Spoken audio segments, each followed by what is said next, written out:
Hello folks, my name is Nick Ray. Many of you will know me as Life Afloat on Twitter, and if you follow me on Instagram, Nick Life Afloat. And I have a website, lifeafloat.co.uk, where I keep a blog and I write about my life, generally focusing on my mental health issues. So today is the 10th of October 2019, and it's World Mental Health Day, which is the day when we celebrate all that's good about mental health.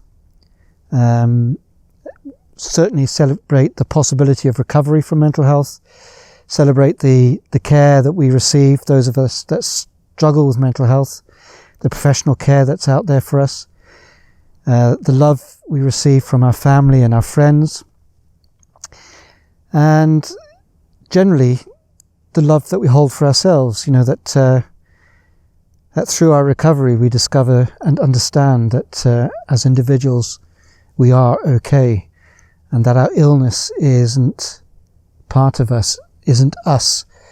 The illness is an illness and it is separate to us, which is one of the huge realizations that I've come to recently. I just want to quickly run through the difficult time that I've recently faced this year. If you've read my blog, that you'll know all about this, but I'll quickly tell the story about how I attempted to complete my suicide at the beginning of May this year. I'd been facing difficulty since Christmas. My mood was very, very low, and I was struggling. I was very, very tired of fighting my depression. I was exhausted from battling the desperate thoughts that I was fighting, and trying to keep my head above water, in a literal sense. There were a couple of triggers that occurred right at the beginning of May, which led me to believe that I was a useless and worthless individual, and that the only solution really was for me to end my life. And I'd always considered suicide before. I'd never made an attempt, but I've always felt the strong desire to end my life, primarily because I just didn't think that my life was worth living, that I had anything left to offer to anybody or to the world, and also because I was exhausted.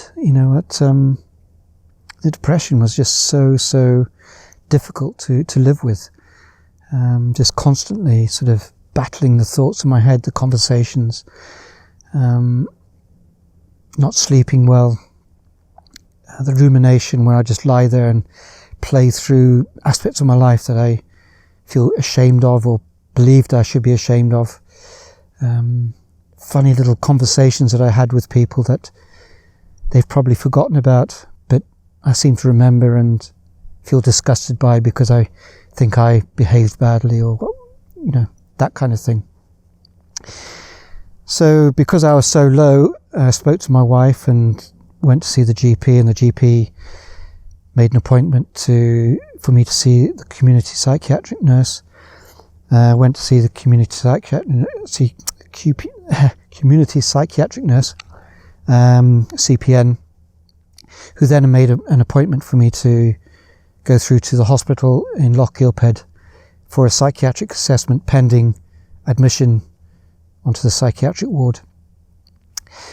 So we had to drive down to the ferry because we live on the Isle of Mull, and I live in Tobermory, and you need to get the ferry from the Isle of Mull to the mainland over to Oban, and it's a 45-minute crossing. We didn't have a booking. You need to book the car generally, but you can go in standby. And when we said we were going for a hospital appointment, the Carmack crew are very good at slotting us into the queue. And while my wife was off to get a ticket for our crossing, I saw the ferry come in, and just there and then I decided that this was it. This was what I was going to do, that I was going to jump off the ferry, that I'd made my mind up. I just didn't want to go to hospital. I didn't want to go there again. This would be my 7th admission in 20 years. totaling up the 7 times that I've been in hospital, adds up to, over a year, about 12, 13, 14 months of hospital time. And I just didn't want to do it. I just felt the circle was continually going around and around. And what was the point of me going to hospital when I was kind of come out again and just be ill again, after a few months? I just couldn't face it.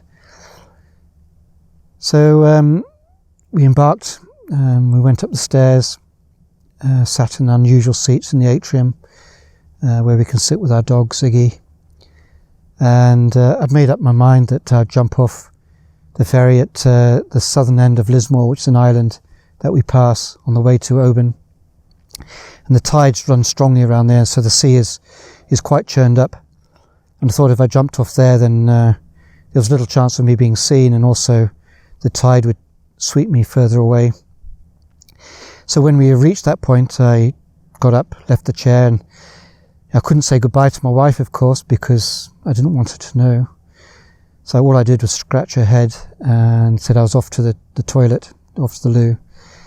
I disappeared around the corner and then made my way out onto the walkway on the starboard side of the boat, which is the right-hand side. There were a lot of people there, so I knew that I couldn't jump off there. Went up onto the stern deck, and there were again people on the right-hand side, but only a couple on the left-hand side. So I chose to go down onto the left-hand walkway, the port-hand side, and there was nobody there. So I knew then I could jump off there.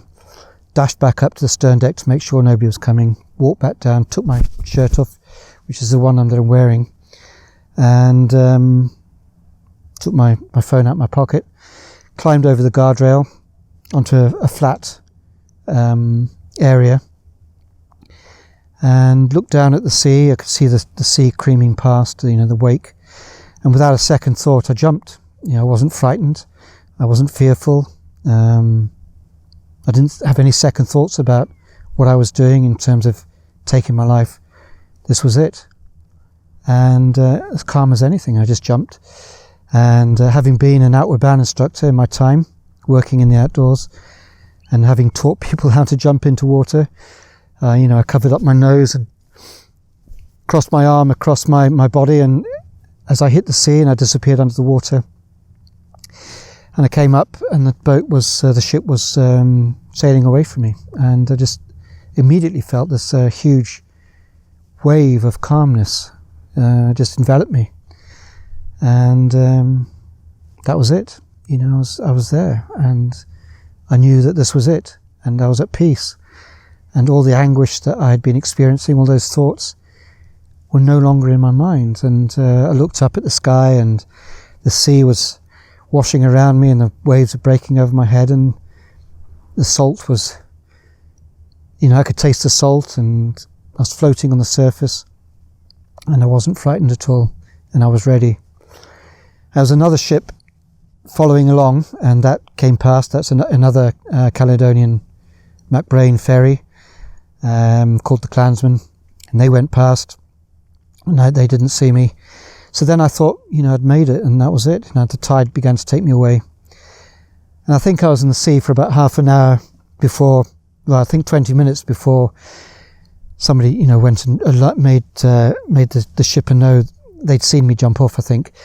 So they made the captain aware that I jumped, and the alarm went off, and I heard it, and I knew that I was going to be rescued. And lo and behold, the ships turned round, and a rescue boat was put off one of the ships, and they eventually found me. So I think I'd been in the sea for about half an hour.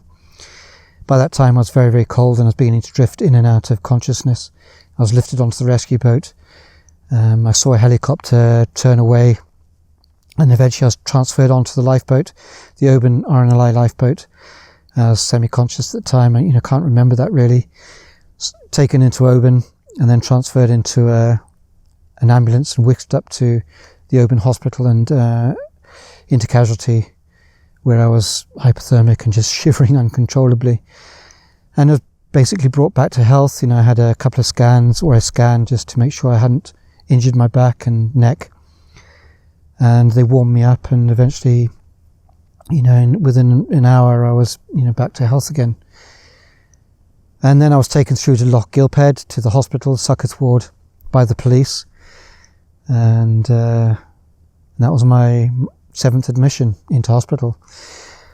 And I just felt a complete failure. And my first month in hospital was desperate. I just hated it. I just hated myself, and I just wanted to die. I just couldn't understand why I was being encouraged to live. I was finding it very, very difficult to understand that people wanted me to live, and all I wanted to do was to die, to be allowed to die. And I just couldn't see any hope. I was just hopeless. It just felt hopeless. My life felt hopeless. I was hopeless.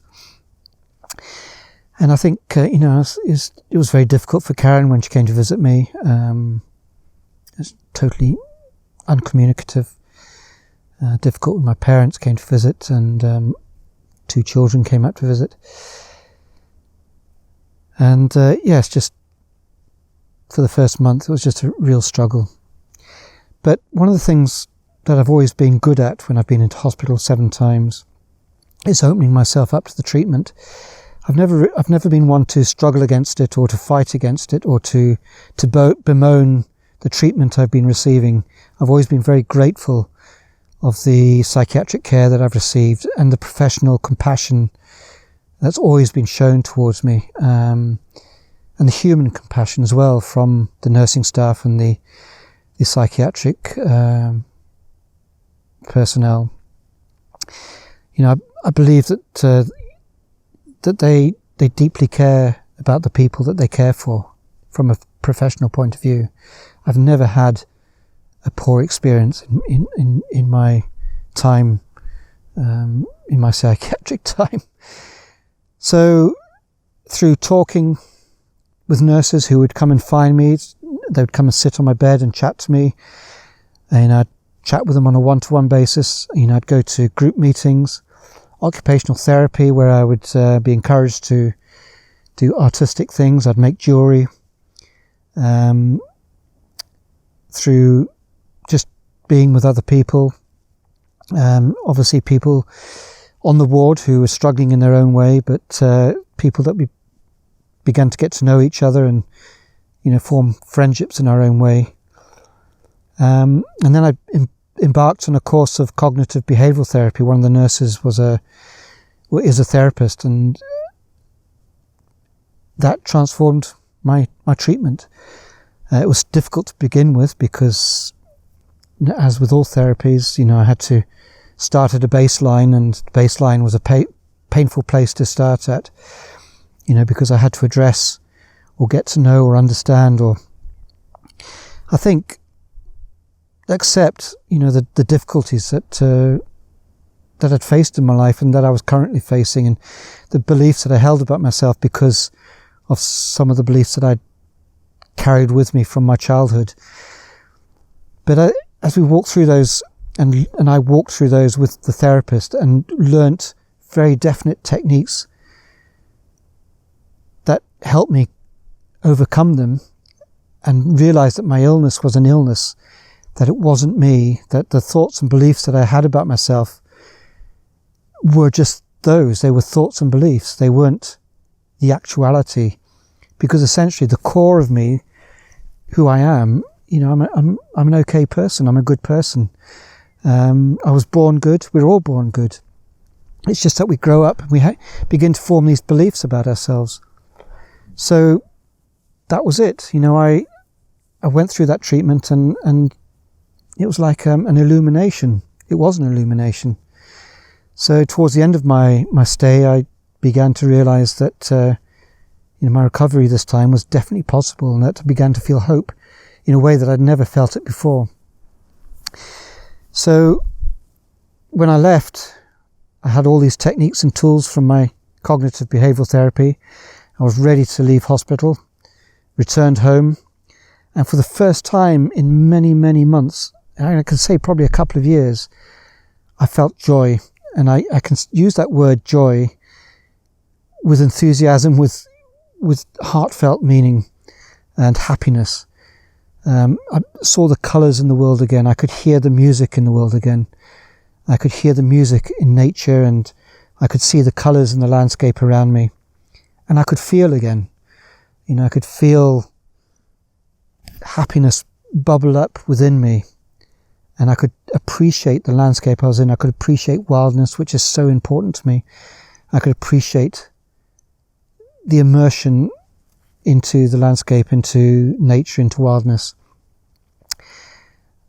And so I was able to rebuild my relationships with my wife, with the community that I live in, and here out here in nature and the landscape and my place in the world.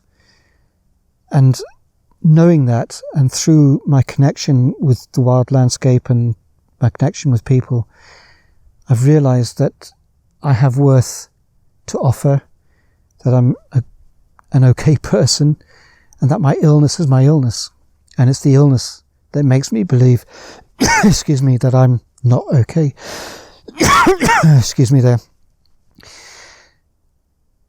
And so here I am, out here, talking to you where I feel comfortable, with a very strong relationship out here with the wild landscape, as I keep repeating. But the crux of what I want to share with you is that recovery is possible, even though the symptoms of my depression may continue. There will be times when I face difficulties. There will be times when there will be triggers that will cause me to feel slightly desperate, I guess.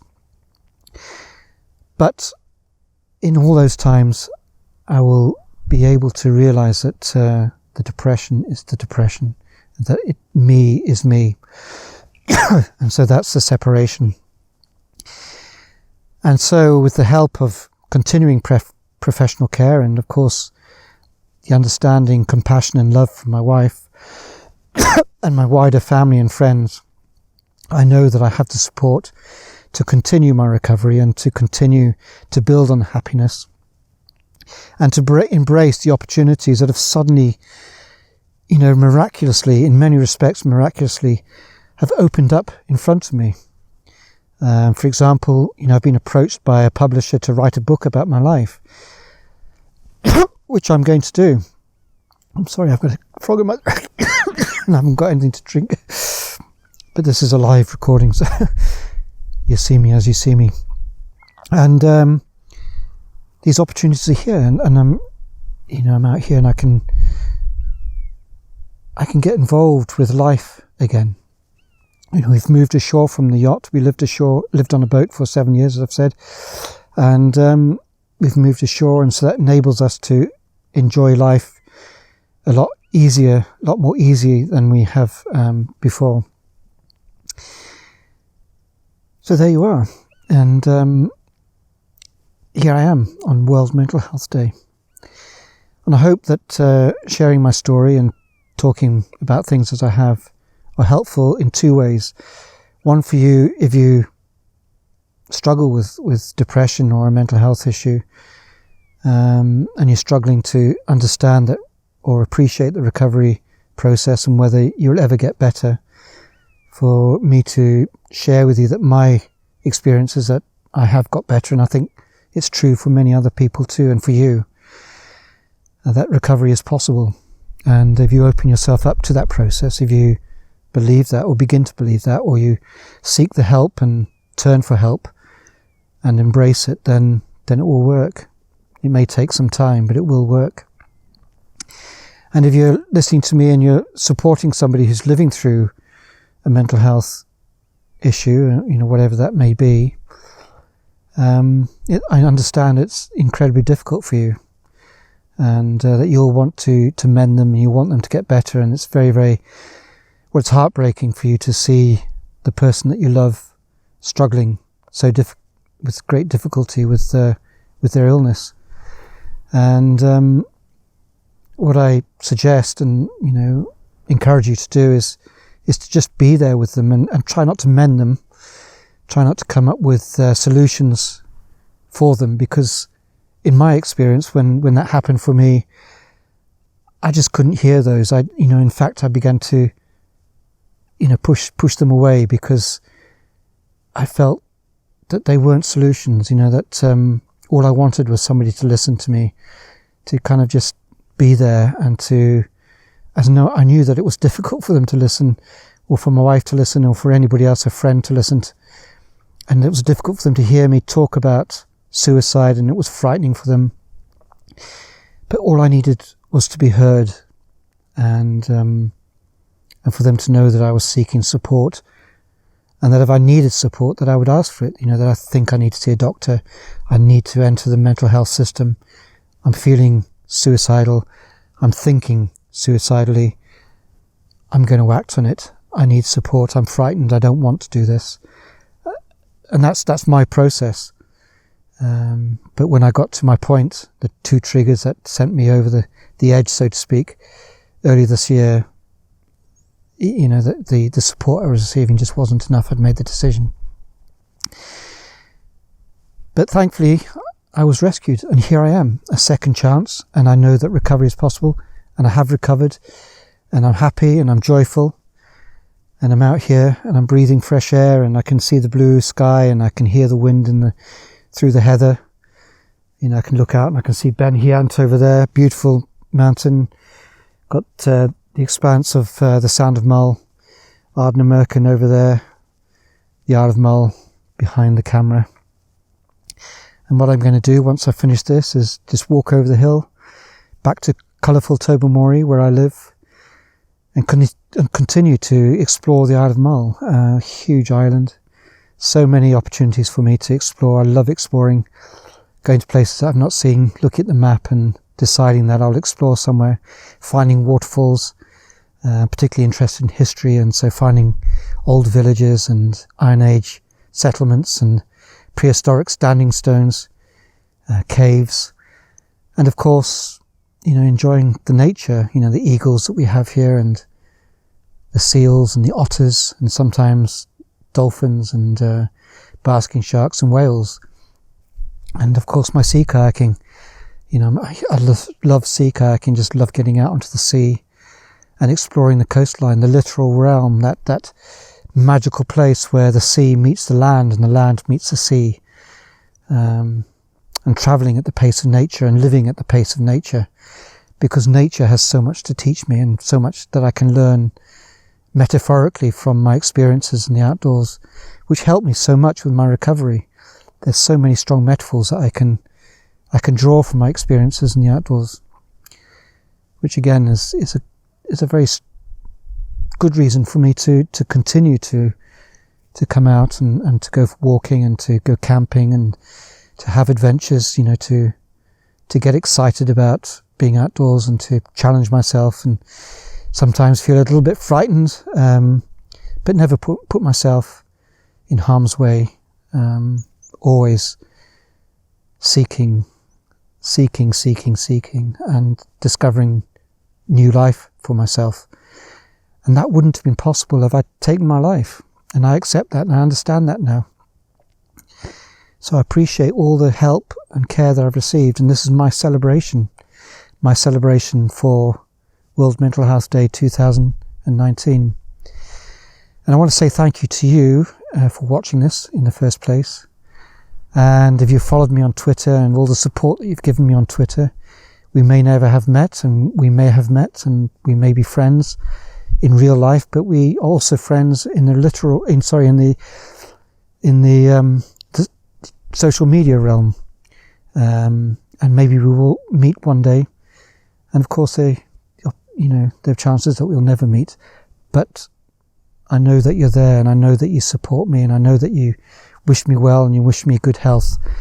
And it's a huge privilege for me to be able to share with you my life, and for you to hear my story, and to know that by sharing my story that is part of my recovery, and that you are interested in me and you wish me well. Again, if you follow me on Facebook as well, and all the support you offered me through my Facebook page and through the many messages that I received, and then of course Instagram as well, and thank you for liking my photographs and being there when I've talked about my mental health. So I'm very open about my mental health. I wear my heart on my sleeve, and I hope it helps. It certainly helps me. So we're here, all of us who struggle. It's great that we're being recognised, and that life with mental health is not the difficulty that it used to be. That we don't have to be ashamed about our depression or whatever we're struggling with. And it's easier and easier for us to talk. Certainly I find that. So there we are. So obviously got to bring this to an end. So I'm going to say thank you. Thank you very much for taking the time to watch this. I'll leave a couple of links below with regard to my website and to the blogs that I've written about my recent mental health struggles. And if you want to get in touch with me, you can get in touch with me through my website, or of course, a direct message through Twitter. If you follow me on Twitter, and I'd be happy to hear from you. So thanks. Okay. All the best to you all, and take care of yourselves. Bye.